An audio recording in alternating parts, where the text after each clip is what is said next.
Mengetahui pentingnya kesehatan adalah penting. Namun tidak kalah pentingnya adalah mengetahui bagaimana agar kita dapat hidup secara sehat. Demikianlah halnya dengan hikmat.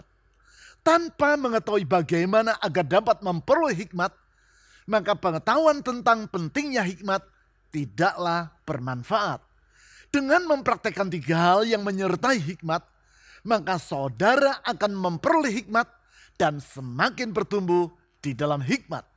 Sehingga kehidupan yang saudara jalani tidak akan saudara sesali. Hikmat yang dari Allah berjalan seiring dengan sikap haus terhadap didikan Tuhan. Bapak Ibu Saudara sekalian, selamat berjumpa kembali di ibadah Gereja Kristen Perjanjian Baru Fajar Pengharapan. Pertemuan doa oasis telah menyegarkan rohani dan memulihkan kehidupan banyak orang. Bagaimana dengan Anda? Ikuti pertemuan doa oasis setiap hari Rabu pukul 10 pagi secara onsite di Jalan Pasir Koja 58. Dan juga pertemuan doa kontemplatif setiap hari Kamis melalui kanal YouTube Doa Fajar Pengharapan yang dapat Anda ikuti di sepanjang hari. Tak terukur dan tak habis-habisnya kasih setia Tuhan bagi setiap orang yang bersandar kepadanya. Kirimkan beban doa Anda ke nomor WhatsApp 0811 841 765. Para pendoa gereja kita akan mendukung Anda dengan mendoakan setiap beban dan pergumulan Anda tersebut. Ruang doa personal retreat tersedia bagi Anda yang memerlukan tempat khusus untuk berdoa secara pribadi. Manfaatkan ruang doa yang berada di satelit Bandung Utara dan Pasir Koja ini untuk meningkatkan keakraban Anda dengan Tuhan. Untuk menggunakannya, Anda dapat mendaftarkan diri melalui SMS atau WhatsApp di nomor yang tertera di layar. Informasi dan pengumuman penting lainnya dapat Anda lihat dan ikuti di bagian menjelang akhir ibadah ini. Selamat beribadah!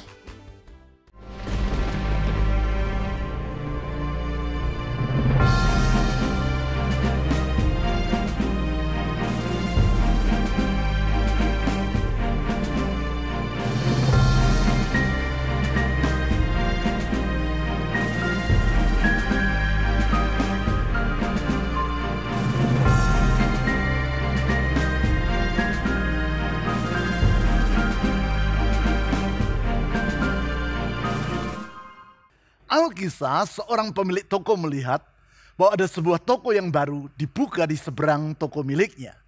Ternyata toko yang baru tersebut menjual barang-barang yang sama seperti yang dijual di toko yang ia miliki. Bukan itu saja, beberapa hari kemudian ia dapati bahwa toko yang baru itu jauh lebih laris dibandingkan tokonya. Keadaan ini membuat hati yang bersangkutan merasa sangat kesal. Suatu hari, sementara berjalan kaki dari rumah menuju ke tokonya, orang tadi melihat sebuah botol tergeletak di pinggir jalan. Dipungutnya botol yang tertutup dengan sumbat itu dengan maksud untuk membuangnya ke tempat sampah. Namun karena dilihatnya bahwa botol itu sudah berusia tua, maka sebelum ia membuangnya, terlebih dulu dibukanya sumbat dari botol itu untuk mengetahui isinya. Di luar dugaan orang itu, keluarlah sesosok jin dari dalam botol tersebut. Jin itu berkata, "Tuan, terima kasih karena Tuan telah mengeluarkan diriku dari dalam botol tempat aku terkurung selama ratusan tahun. Sebagai ucapan terima kasih, aku akan mengabulkan satu permintaan yang Tuan ajukan. Apapun isi dari permintaan tersebut. Hanya saja, apapun yang Tuan minta, maka pemilik toko yang baru yang berada di seberang toko Tuan itu akan mendapat 2 kali lipat dari yang Tuan terima." Nah, jangan bertanya kepada saya bagaimana jin yang telah terkurung selama ratusan tahun di dalam botol itu dapat mengetahui bahwa orang tadi adalah seorang pemilik toko dan di seberang tokonya terdapat sebuah toko yang baru. Ini kan hanya sekadar dongeng. Orang tadi pun menimbang di dalam hatinya, kalau aku minta kekayaan, maka pemilik toko yang di seberang tokoku akan mendapatkan kekayaan 2 kali lipat dari yang kuterima. Kalau aku minta agar tokoku semakin laris, maka tokonya akan 2 kali lipat lebih laris daripada tokoku. Kalau aku minta kesehatan, maka orang itu akan 2 kali lebih sehat daripada kesehatanku. Wah, enak benar orang itu. Sesudah berpikir sejenak, orang tadi itu pun menanggapi tawaran dari si jin dengan berkata, kalau begitu, buatlah salah satu dari kedua mataku ini menjadi buta. Dengan meminta seperti itu, maka ia berharap agar kedua mata dari pemilik toko yang ada di seberang tokonya seluruhnya akan menjadi buta. Memang, dari isi permintaan yang ia ajukan nampak bahwa pemilik toko ini adalah seorang yang cerdik. Dengan cerdik ia menggunakan kesempatan untuk merugikan orang yang tidak ia sukai. Dari sudut itu, ia dapat dipandang sebagai seorang yang berhikmat. Hanya saja hikmat yang ada pada dirinya adalah hikmat yang keblinger. Mengapa? Karena hikmat tersebut bukan mendatangkan kebaikan bagi dirinya apalagi bagi orang lain. Namun merugikan dirinya sendiri dan mencelakakan orang lain. Itulah hikmat manusiawi dan yang bukan dari Tuhan. Berkenaan hal tersebut perlu kita ketahui bahwa Alkitab menjelaskan tentang adanya 2 macam hikmat. Yang pertama yaitu hikmat yang datangnya dari Allah. Dan yang kedua yaitu hikmat yang bertentangan dengan hikmat dari Allah. Di dalam Yakobus pasal 3 ayat 15-18, kedua macam hikmat ini diistilahkan sebagai hikmat yang dari atas dan hikmat yang dari dunia. Di ayat-ayat itu juga dijelaskan perbedaan dari kedua macam hikmat tersebut.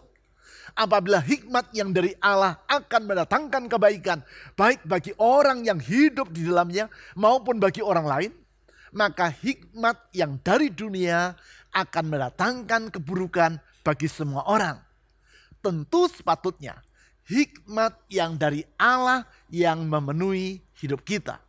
Hal itulah yang telah kita bahas dalam ibadah di minggu yang lalu, yaitu ketika kita mempelajari manfaat dari hikmat. Hikmat yang antara lain membuahkan kebahagiaan bagi orang yang berpegang padanya. Hikmat yang melampaui pengetahuan dan berjalan seiring dengan pengertian.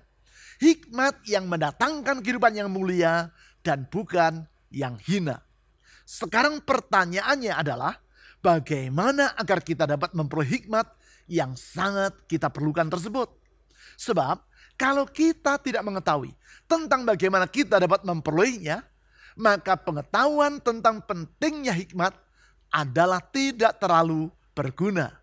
Hal ini sama seperti orang yang mengetahui tentang pentingnya oksigen bagi temannya yang sedang mengalami gangguan pernafasan. Namun ia tidak mengetahui bagaimana dirinya dapat memperoleh oksigen yang diperlukan oleh temannya tersebut. Pengetahuan yang ada pada dirinya tidak akan dapat menolong temannya. Demikianlah, di samping kita perlu mengetahui manfaat dari hikmat, kita juga perlu mengetahui bagaimana kita dapat memperoleh hikmat tersebut.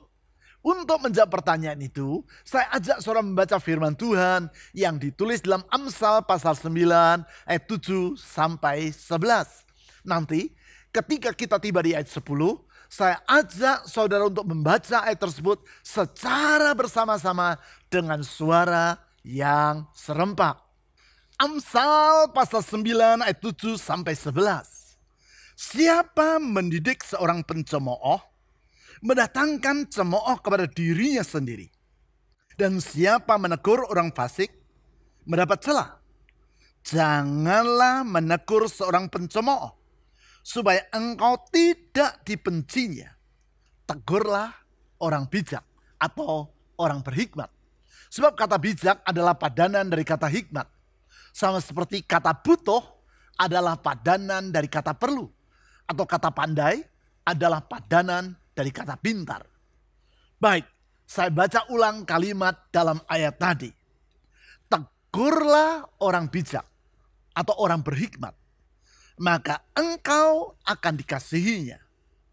Berilah orang bijak nasihat, maka ia akan menjadi lebih bijak. Ajarilah orang benar, maka pengetahuannya akan bertambah. Sekarang mari kita baca ayat 10 secara bersama-sama dengan suara yang serempak. 1, 2, 3. Permulaan hikmat adalah takut akan Tuhan dan mengenal yang Maha Kudus adalah pengertian. Saya teruskan. Sebab karena aku umurmu diperpanjang dan tahun-tahun hidupmu ditambah. Di dalam ayat-ayat yang baru saja kita baca ini antara lain diutarakan tentang permulaan atau sumber dari hikmat dan bagaimana agar hikmat yang ada pada seseorang semakin hari semakin bertambah. Di samping itu juga disampaikan apa yang telah kita pelajari di minggu yang lalu, yaitu manfaat dari hikmat. Tentang manfaat dari hikmat ini di ayat 11 diutarakan, yaitu bahwa orang yang berhikmat umurnya akan diperpanjang dan tahun-tahun kehidupannya akan ditambah.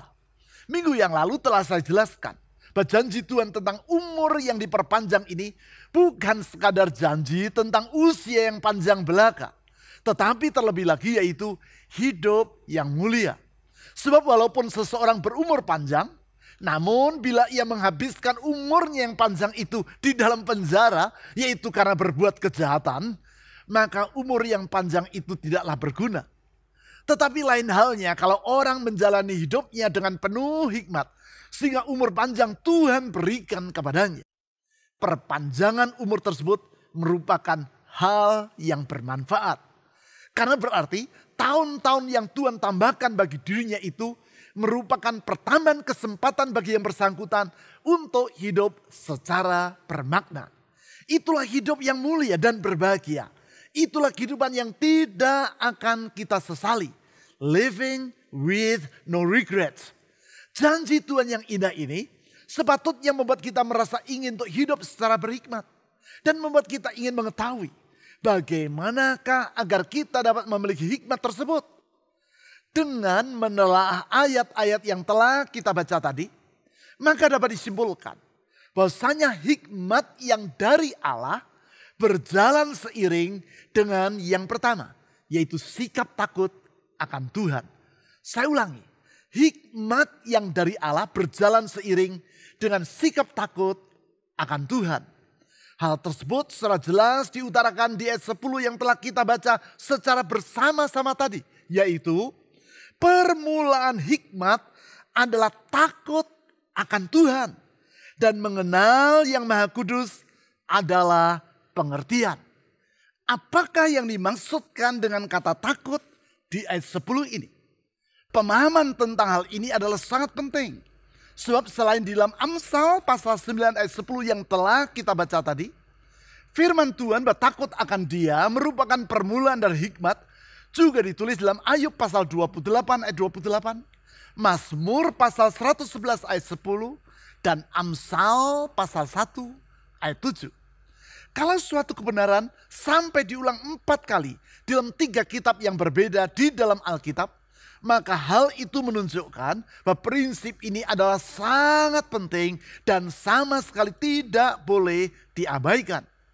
Kamus Merriam-Webster mendefinisikan kata takut atau fear sebagai unpleasant, often strong emotion caused by anticipation or awareness of danger.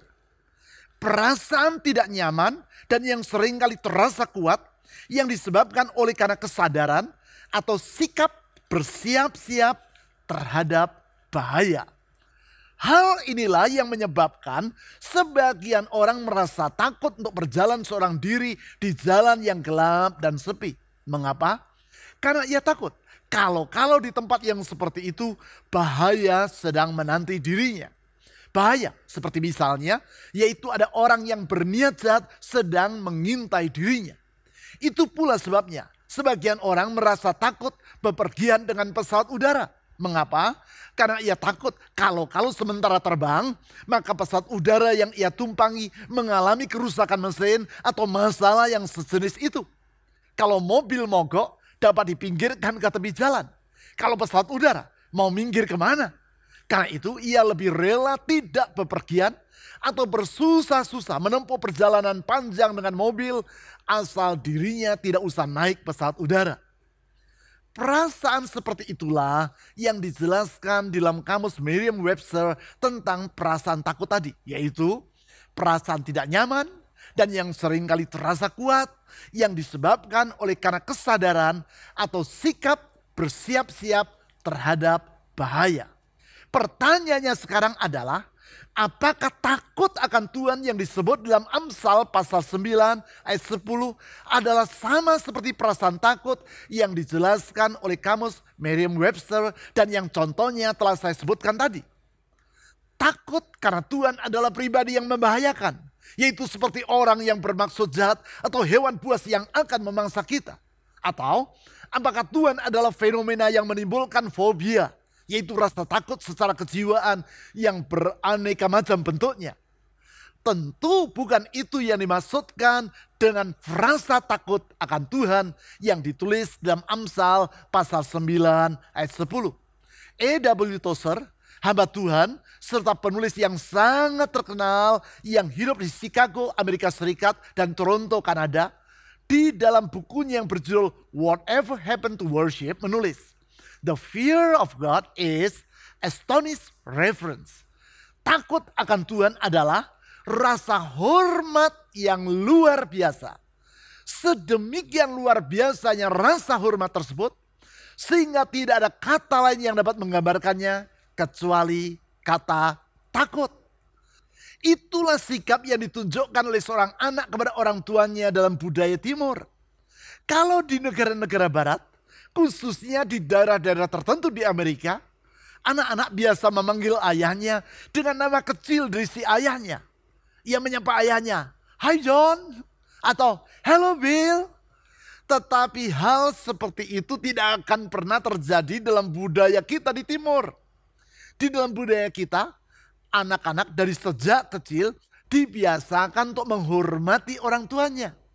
Penghormatan yang mendalam, sehingga ia merasa segan dan bukan enggan, segan terhadap orang tuanya.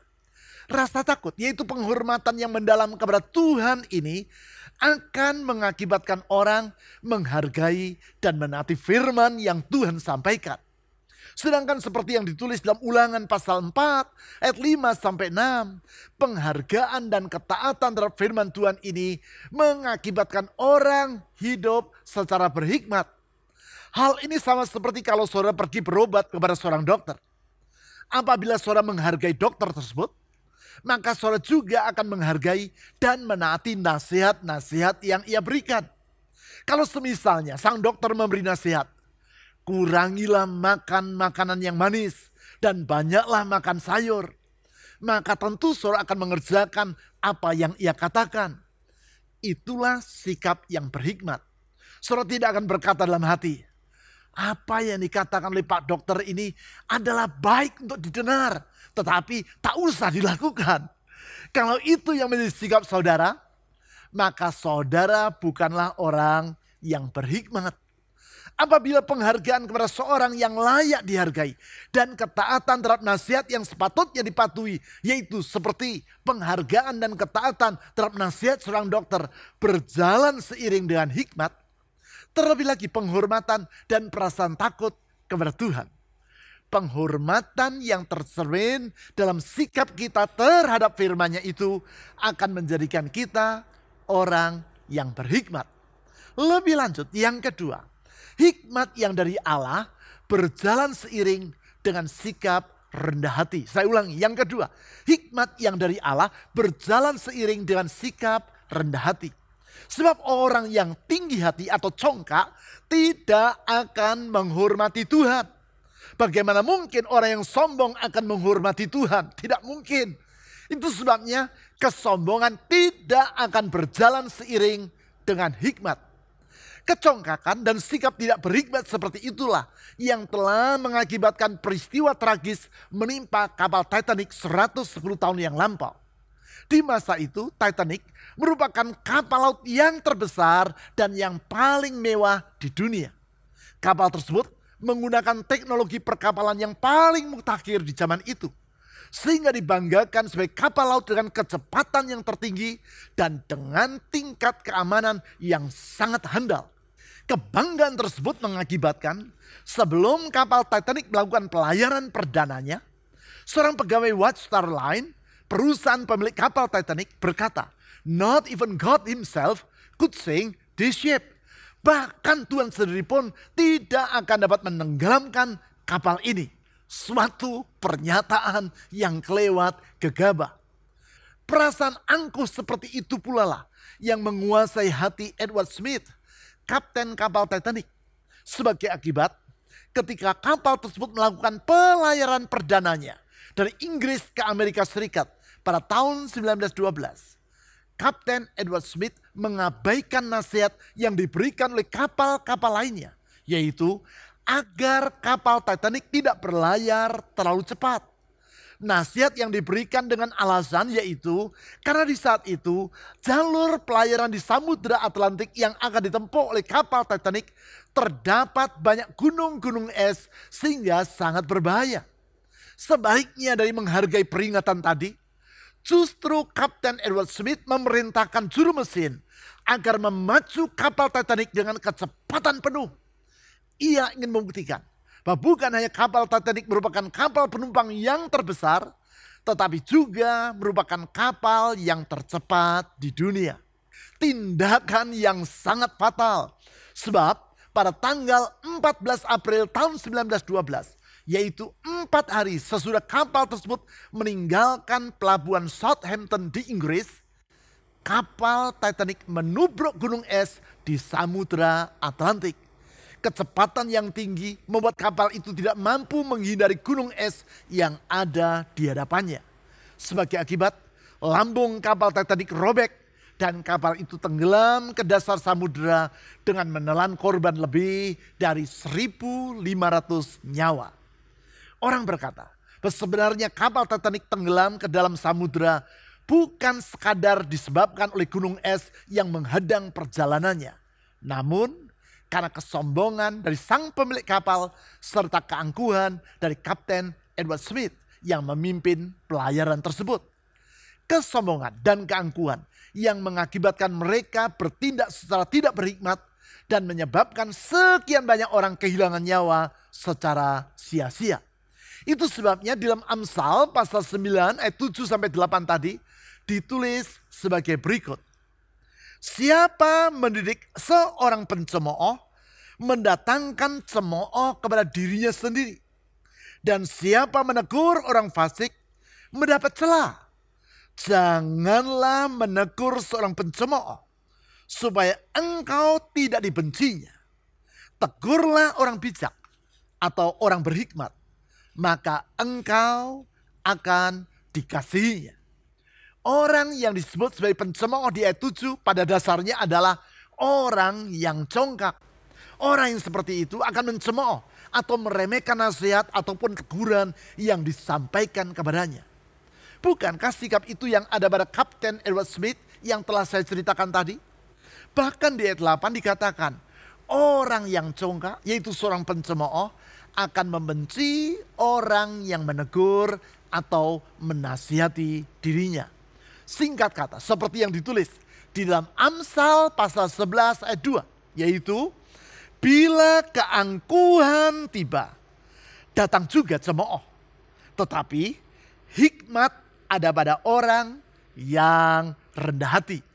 Demikianlah orang yang tidak berhikmat atau pencemooh, yaitu orang yang angkuh, akan semakin bertambah bebal. Sedangkan orang yang berhikmat, yaitu orang yang rendah hati, akan semakin berhikmat. Sekarang yang ketiga, hikmat yang dari Allah berjalan seiring dengan sikap haus terhadap didikan Tuhan. Saya ulangi, yang ketiga, hikmat yang dari Allah berjalan seiring dengan sikap haus terhadap didikan Tuhan. Sikap ini merupakan perpaduan antara sikap menghormati Tuhan dan sikap rendah hati. Orang yang menghormati Tuhan dan rendah hati akan haus terhadap didikan Tuhan. Dan pada gilirannya, ia akan menjadi orang yang semakin berhikmat. Sikap seperti itulah yang diutarakan dalam Amsal pasal 9 ayat 8-9 tadi, yaitu Tegurlah orang bijak atau orang berhikmat, maka engkau akan dikasihinya. Berilah orang bijak nasihat, maka ia akan menjadi lebih bijak atau lebih berhikmat. Ajarilah orang benar, maka pengetahuannya akan bertambah. Memang orang yang bijak atau berhikmat akan bersikap haus terhadap didikan yang menjadikan dirinya semakin berhikmat. Pentingnya kehausan terhadap hikmat ini diutarakan oleh Socrates, seorang filsuf Yunani klasik yang sangat legendaris, kepada seorang anak muda yang suatu hari datang menemui dirinya. Kepada anak muda tersebut, filsuf yang berbadan kekar ini bertanya, "Apa yang kau inginkan?" Orang muda itu pun menjawab, "Oh Socrates yang agung, aku datang kepadamu untuk mendapatkan hikmat." Tanpa banyak bicara, Socrates menggandeng pemuda itu keluar dari rumahnya, berjalan menuju ke pantai dan masuk ke dalam air sampai tinggi air laut mencapai dada mereka. Kemudian Socrates bertanya lagi kepada pemuda tersebut, "Apa yang engkau inginkan?" Pemuda tadi menjawab, "Ya Socrates yang bijak, aku menginginkan hikmat." Tanpa berkata apa-apa, Socrates mencengkram bau pemuda tadi dan menenggelamkan yang bersangkutan ke dalam air. Tentu saja pemuda ini meronta-ronta karena kehabisan nafas dan berubah untuk keluar dari dalam air agar dapat menghirup udara. Namun Socrates tetap memegang bau si pemuda dan menahannya agar ia tetap tenggelam. 30 detik kemudian, Socrates mengendorkan tekanan tangannya pada kedua bau si pemuda tadi dan membiarkan orang muda itu keluar dari dalam air. Sementara sang pemuda bernafas dengan tersengal-sengal, Socrates bertanya lagi kepada yang bersangkutan, "Apa yang kau inginkan?" Pemuda yang merasa bingung terhadap apa yang dilakukan oleh Socrates terhadap dirinya tersebut menjawab, "Aku minta hikmat ya Socrates yang mulia." Mendengar jawaban si anak muda ini, kembali Socrates menenggelamkan yang bersangkutan ke dalam air. Setelah menahannya dalam air selama 40 detik, Socrates membiarkan si anak muda itu keluar dari dalam air. Dan ia bertanya lagi, "Apa yang engkau inginkan, hai anak muda?" Dengan nafas yang terengah-engah, anak muda tersebut menjawab, "Aku minta hikmat." Tanpa menunggu si anak muda ini selesai menjawab pertanyaannya, Socrates langsung menenggelamkan kembali anak muda itu ke dalam air. 45 detik kemudian, ia membiarkan pemuda tersebut menaikkan kepalanya ke permukaan air. Sementara si anak muda dalam keadaan sempoyongan karena kehabisan nafas, Socrates bertanya lagi, "Apa yang engkau inginkan?" Anak muda tersebut menjawab dengan sisa-sisa tenaga yang ada pada dirinya, "Udara, aku memerlukan udara." Sekarang, dengan senyum yang lebar sambil menepuk-nepuk bau si pemuda, Socrates berkata, "Kalau engkau menginginkan hikmat seperti engkau memerlukan udara, barulah engkau akan memperolehnya." Dengan bertindak seperti itu, Socrates bermaksud mengajar anak muda tadi bahwa hanya apabila ia sungguh-sungguh menghargai hikmat, yaitu seperti ia menghargai udara yang memungkinkan dirinya untuk tetap hidup, barulah anak muda tadi akan memperoleh hikmat. Memang, hanya apabila orang menghargai hikmat sehingga bersikap haus terhadap didikan Tuhan, maka barulah ia akan memperoleh hikmat tersebut. Penghargaan terhadap hikmat dan rasa haus terhadap didikan Tuhan ini diutarakan dalam Amsal pasal 8 ayat 10-11 sebagai berikut. "Terimalah didikanku lebih daripada perak dan pengetahuan lebih daripada emas pilihan. Karena hikmat lebih berharga daripada permata. Apapun yang orang inginkan tidak dapat menyamainya." Singkat kata, orang yang haus dan menghargai didikan Tuhan, yaitu didikan yang ia sampaikan melalui firman-Nya, akan menjadi orang yang berhikmat. Dengan demikian, ia akan hidup dalam kehidupan yang tidak akan disesalinya. Itu sebabnya kalimat yang terkenal yaitu, seorang yang berhikmat mengetahui bahwa ia tidak mengetahui apa-apa. A wise person knows that he knows nothing. Adalah cukup tepat. Cukup tepat. Sebab yang menjadi ciri dari seorang berhikmat bukan saja ia menyadari bahwa dirinya tidak mengetahui banyak hal, namun terlebih lagi dalam sikap hormatnya kepada Tuhan, ia bersikap haus terhadap didikan Tuhan. Bukan saja ia bersikap tidak takabur namun rendah hati, di saat yang sama ia juga menghargai dan mengasihi firman Tuhan yang memberi hikmat kepada dirinya. Itulah hikmat yang di ayat 11 ditulis akan menjadikan umur saudara diperpanjang. Artinya hidup saudara bertambah mulia. Itulah hidup yang berbahagia, menjadi berkat bagi orang lain dan yang tidak akan saudara sesali. Sebelum saya mengajak saudara mengakhiri pemberitaan firman Tuhan ini dengan berdoa, saya ingin bertanya terlebih dulu. Sudahkah saudara hidup dalam hormat dan takut kepada Tuhan? Sudahkah saudara dalam kerendahan hati bersikap haus terhadap kitab suci, yaitu firman Tuhan yang memberi hikmat dan menuntun orang kepada keselamatan melalui iman kepada Yesus Kristus. Yesus Kristus, Tuhan yang dalam kasih-Nya telah menebus kita dari kebinasaan. Kasih yang telah Ia buktikan melalui pengorbanannya sampai mati di kayu salib. Yesus Kristus yang dalam kuasa-Nya telah mengalahkan maut dan bangkit dari kematian serta hidup untuk selama-lamanya. Yesus Kristus yang telah membentangkan masa depan yang baru untuk hidup kita. Dan yang di dalam kesetiaannya telah berjanji bahwa Ia tidak akan meninggalkan kita, namun menyertai dan menuntun hidup kita di setiap musim kehidupan. Yesus Kristus yang tidak akan mengecewakan orang yang berharap kepadanya. Mari kita berdoa. Tuhan Yesus, kami sadar betapa kami memerlukan hikmat. Karena tanpa hikmat, hidup kami akan merugikan diri sendiri dan merugikan orang lain. Dan kami bersyukur Engkau sang sumber hikmat bersedia datang ke dunia bersama dengan manusia. Dalam kasih Engkau mengorbankan diri sampai mati di kayu salib. Menebus kami dari kebebalan. Menebus kami dari kegelapan. Menebus kami dari kebinasaan. Menebus kami dari keruntuhan. Membaharui hidup kami. Dan menyediakan pengharapan yang baru bagi kami. Kami bersyukur karena Tuhan Yesus, dalam kesetiaan-Mu Engkau berjanji bahwa Engkau tidak akan pernah meninggalkan kami.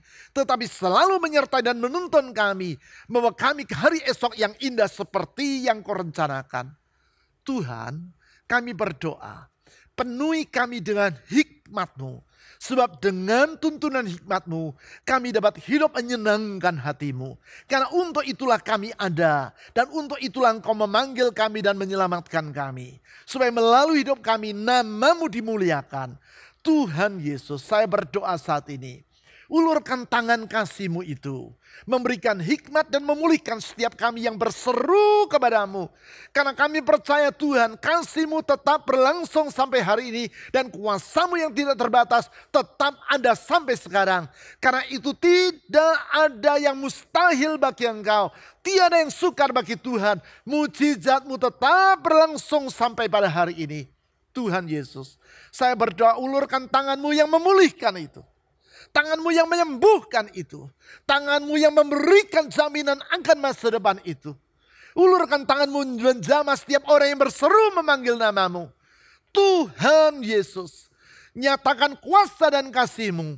Bentangkan hari esok seperti yang Kau rencanakan itu.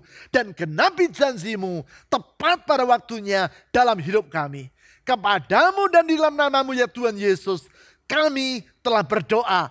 Amin.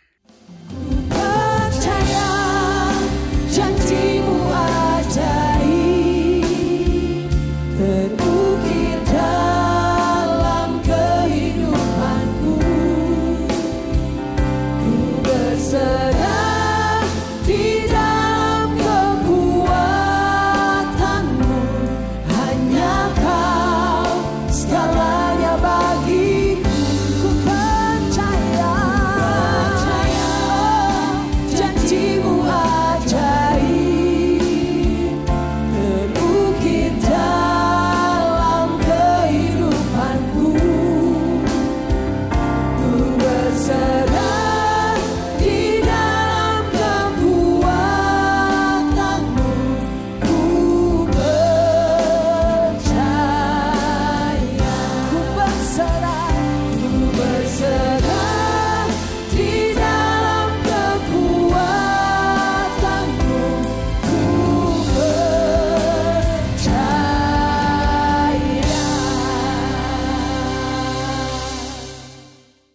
Berikut adalah beberapa informasi dan kegiatan gereja kita yang dapat Anda ikuti.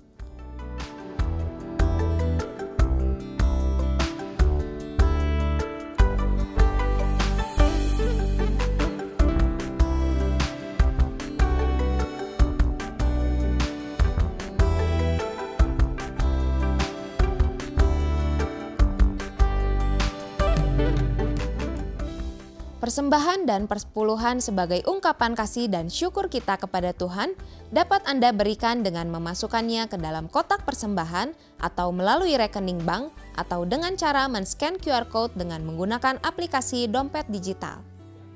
Ibadah online GKPB Fajar Pengharapan dapat Anda ikuti setiap saat mulai hari Sabtu pukul 5 sore melalui YouTube, website, dan aplikasi yang tertera di layar. Berbagai informasi penting lainnya dari gereja kita dapat Anda ikuti melalui website www.fajarpengharapan.net atau melalui aplikasi GKPB Fajar Pengharapan serta Instagram GKPB Fajar Pengharapan. Bapak Ibu Saudara sekalian, sehat selalu dan sampai jumpa minggu depan.